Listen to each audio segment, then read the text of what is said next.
సాగి దేశవ్యాప్తంగా అందరినీ విశేషంగా ఆకర్షించిన జూబ్లీహిల్స్ ఉప ఎన్నికల్లో ఫైనల్గా కాంగ్రెస్ విజేతగా నిలిచింది.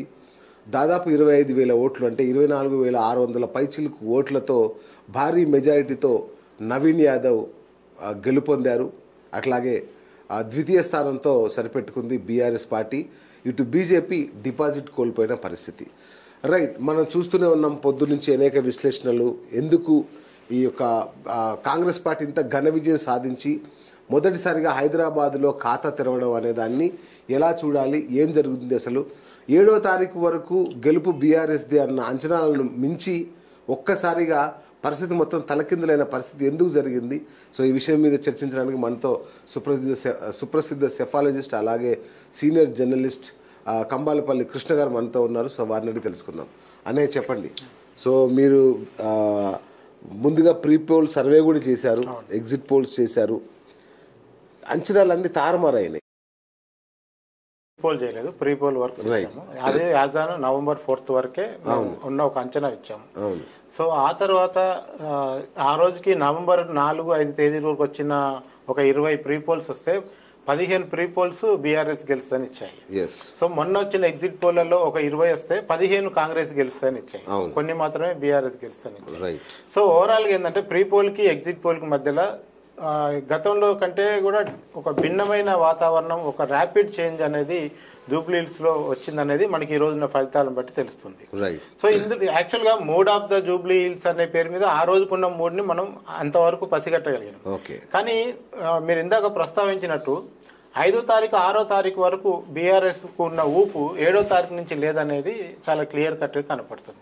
అసలు ఏనాడే బీఆర్ఎస్ చేతులు ఎత్తేసిందన్న కామెంట్ కూడా నేను ఫీల్డ్ లోకి వెళ్ళినప్పుడు కాంగ్రెస్ వాళ్ళ దగ్గర విన్నాను. అంటే ఏం జరిగింది? చేతులు ఎత్తేయడం అంటే నాకు కూడా అర్థం కాలేదు. చేతులు ఎత్తేయడం అంటే ఏంది, ప్రచారం చేయట్లేదు చేస్తున్నారు కానీ అది ఆ లెవెల్ ఆఫ్ వర్క్ జరగట్లేదు ఇంకా. అంటే ఇప్పటి వరకు చేసించాలి. ఇక్కడ చాలా మంది ప్రస్తావిస్తారు, డబ్బులు పెంచారు, రిగ్గింగ్ చేశారు, దౌర్జన్యం చేశారు, ఇట్లా చాలా ఉన్నాయి. అవన్నీ మనం మాట్లాడాలి. కానీ బీఆర్ఎస్ ఒక దశలో కేటీఆర్ చేసిన ప్రచారం చూస్తే అసలు ఇప్పుడు వచ్చిన 25,000 కాంగ్రెస్ మేడం కంటే 40-50 వేలతో బీఆర్ఎస్ గెలుస్తుందేమన్న ఒక ఊపు బీఆర్ఎస్ కు వచ్చింది.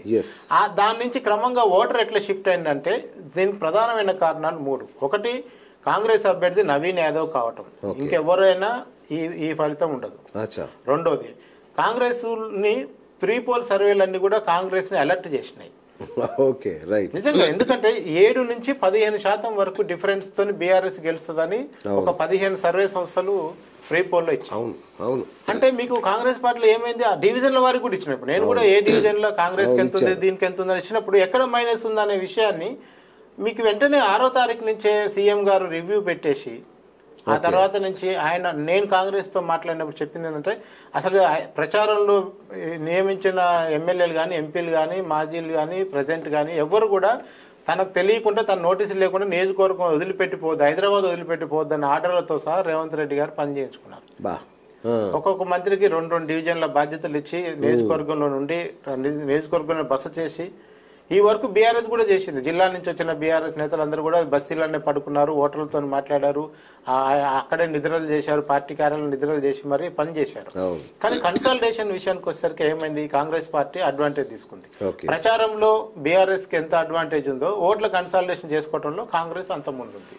సో దాంతో మీకు క్లియర్ కట్ గా రిజల్ట్ అనేది పోలింగ్ రోజు జరగాల్సిన ఏదైతే ఎక్సర్సైజ్ ఉందో దానికి 3 రోజుల ముందు 2 రోజుల ముందే బీఆర్ఎస్ చేతులు ఎత్తేయటం వల్ల సగం బూత్లలో ఏజెంట్లు సరిగా లేరనే కదా మనకు వచ్చిన రిపోర్ట్. బీఆర్ఎస్ ఏజెంట్లు కూడా లేరు. ఇంకా పచ్చిగా చెప్పుకోవాలంటే బీఆర్ఎస్ ఏజెంట్లని కాంగ్రెస్ కొనేసిందని కూడా మాట్లాడారు. సరే, ఈ ఎన్నికల రాజకీయాల్లో ఎవరి యుద్ధం వాళ్ళు చేస్తారు, ఎవరి తంత్రాలు వాళ్ళు పాటిస్తారు. ఇప్పుడు కాంగ్రెస్ మైనార్టీకి మంత్రి ఇచ్చింది, బీఆర్ఎస్ శ్రీశైల యాదవ్ బంధువు అబ్బాయిని తీసుకొచ్చి పార్టీలో చేర్చుకుంది. ఇట్లా ఎవరి ప్రయత్నాలు వాళ్ళు చేస్తారు, అది విషయం కాదు. కాకపోతే ఏంటంటే అల్టిమేట్ గా end of the day last 2 days ప్రచారం అయిపోయిన తెల్లారి నుంచి ఆ 2 రోజులు అనేది మేనేజ్మెంట్ ఏది ఉందో అది కాంగ్రెస్ గట్టిగా చేసినట్లు మనకు కనపడుతుంది. రైట్, అంటే అధికారంలో ఉన్న పార్టీకి ఎడ్జ్ ఉంటుంది అనేది మామూలుగా ఉప ఎన్నికల్లో ఎప్పుడైనా అధికార పార్టీ గెలుస్తుంది అనేది ఒకటి ఉంది. సో అది ఇక్కడ పనిచేసింది అనుకోవచ్చా? అధికార పార్టీకి అధికార యంత్రాంగం ఉపయోగపడటం అనేది ఎంత వాస్తవమో కాంగ్రెస్ పార్టీలో ఉన్న లుకలుకలన్నీ పక్కన పెట్టి యునైటెడ్ పనిచేశారు వాళ్ళు కూడా. ఎందుకంటే నేను 5 వరకు సర్వే చేస్తున్నప్పుడు కాంగ్రెస్ వాళ్ళు ఏం చెప్పారు, ఆ డివిజన్ లో వాడుంటే వీడుండాడు, ఆడుంటాడు, రాత్రిపూట వాడు కనపడతలేడు, పొద్దున వస్తలేడు, ఇట్లా చాలా తిట్టుకున్నారు నా ముందే కాంగ్రెస్ లీడర్లు. కానీ మీకు ఏమైంది, సీఎం రివ్యూ తర్వాత మొత్తం కాంగ్రెస్ అంతా ఒకేసారి మొత్తం ఈ రెండేళ్ల అధికారం తర్వాత మొదటిసారి ఇంత కలిసికట్టుగా పనిచేశారు. ఈ కలిసికట్టుగా మొన్న అసెంబ్లీలకి పనిచేసి ఇంకో 10 సీట్లు వచ్చేదేమో అనిపించింది నాకు. అంటే జూబ్లీస్ మీద పెట్టినంత ఫోకస్ ఓవరాల్ రాష్ట్రం మీద గ్రూపులు తగాదాలు పెట్టుకోకుండా ఓవరాల్ రాష్ట్రం మీద పెడితే ఇంకా కాంగ్రెస్ కు ఇంకో 10 ఎమ్మెల్యేలే అప్పుడే వచ్చేవో అనిపించింది. సో అందుకని ఈ కాన్సన్ట్రేషన్ అనేది ఫోకస్ గా చేశారు, క్లస్టర్ వైజ్ గా పంచుకున్నారు, డివిజన్ వారీగా ఫోకస్ చేశారు. నవీన్ యాదవ్ తన ఇమేజ్ని, తన వ్యక్తిగత ఇమేజ్, నియోజకవర్గం మీద తనకున్న పట్టుని వాటిని, ఎందుకంటే నవీన్ యాదవ్ కి కాంగ్రెస్ టికెట్ వచ్చినప్పుడే హాఫ్ ఆఫ్ ద గెలుపు కన్ఫర్మ్ అయింది. ఎందుకంటే గతంలో నవీన్ ఎక్కడెక్కడో ట్రయల్స్ చేసి ఎంఐఎం నుంచి ఒకసారి, ఇండిపెండెంట్ ఒకసారి అట్లా చేసి ఇబ్బంది పడి ఉన్నాడు కనుక ఈసారి టికెట్ రాగానే ఫస్ట్ ఆఫ్ ఆల్ మోరల్ గా గెలిచిపోయడం అనేది వాళ్ళకు వచ్చేసింది.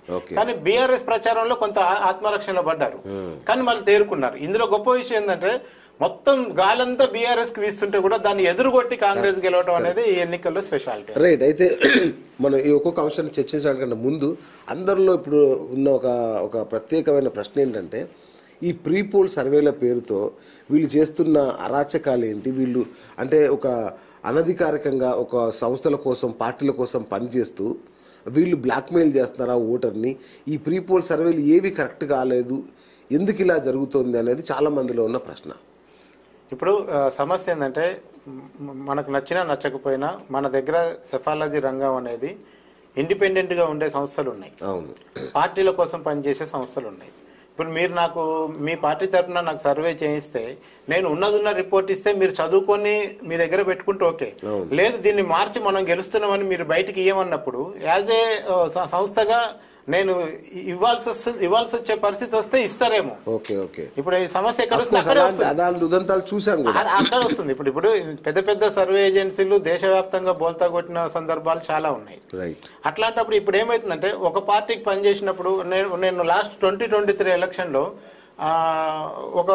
ఒక పార్టీకి పనిచేసిన ఒక సంస్థ తర్వాత ఇట్లనే ఎలక్షన్ రిజల్ట్ మీద చర్చిస్తుంటే, నేను పనిచేసిన పార్టీ ఓడిపోతుంది ఎట్లా ఇస్తాను, గెలుస్తానే ఇస్తా కదా అంటున్నాడు. నిజం ఇవ్వాలి కదా, నేను చెప్పేది నిజం ఇవ్వాలి, ఇచ్చిన దానికన్నా కట్టుబడి ఉండాలి, మళ్ళీ సమర్థించుకోవద్దు దీంట్లో. ఇచ్చిన దానికన్నా ఉండాలి, లేదంటే నిజాన్ని ఇచ్చి మీరు ఆ పార్టీతో విభేదించి మీరు అక్కడితో మీ ఒప్పందం తెరదింపులన్నా చేసుకోవాలి. సో ఇక్కడ ఏంటంటే మోరాలిటీ అనేది ఒకటి, నిజం వైపు ఉండటం అనేది, ఈ ఎకనామిక్ దాంట్లోకి వచ్చేసరికి పార్టీల వైపు మొగ్గు చూపియాల్సింది. అంటే మీకు ఒరిజినల్ రిపోర్ట్ పార్టీకి ఇచ్చినాక దానికి మీరు కట్టుబడి ఉంటే ఓకే, లేదు దీన్ని రివర్స్ చేసి మన పార్టీ గెలుస్తున్నట్టు ఇవ్వమన్నప్పుడు ఇచ్చిర్రు అనుకోండి, క్రెడిబిలిటీ సమస్య కదా ఆటోమేటిక్ వస్తుంది. సో అందుకనే అలా జరుగుతుందా? ఇప్పుడు నేను ఏమంటే అట్లాంటి సంస్థలు, పార్టీలకు పనిచేసే సంస్థలు కూడా